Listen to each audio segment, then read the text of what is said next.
ভারতের মুসলমানদের বর্তমান অপসম্পত্তি হলো 9,40,000 একর, যার বর্তমান ভ্যালু হলো 12,000 কোটি টাকারও বেশি। এই অপসম্পত্তির উপরে হস্তক্ষেপ করার জন্যে এক মারাত্মক ভয়ঙ্কর বিল আনা হচ্ছে, যার নাম সংশোধনী বিল 2024। প্রিয় দর্শক, এই বিল যদি একবার লাগু হয়ে যায়, একবার পাশ হয়ে যায়, তাহলে এই সমস্ত অসম্পত্তি মুসলমানদের হাতছাড়া হয়ে যাবে, এটা অনিবার্য।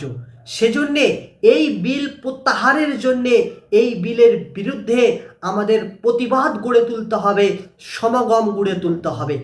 সেজন্যে 28শে নভেম্বর কলকাতার রানী রাসমণি রোডে জমিয়াত ওলামায়ে হিন্দের ডাকে বিরাট এক প্রতিবাদী সভার আয়োজন করা হয়েছে।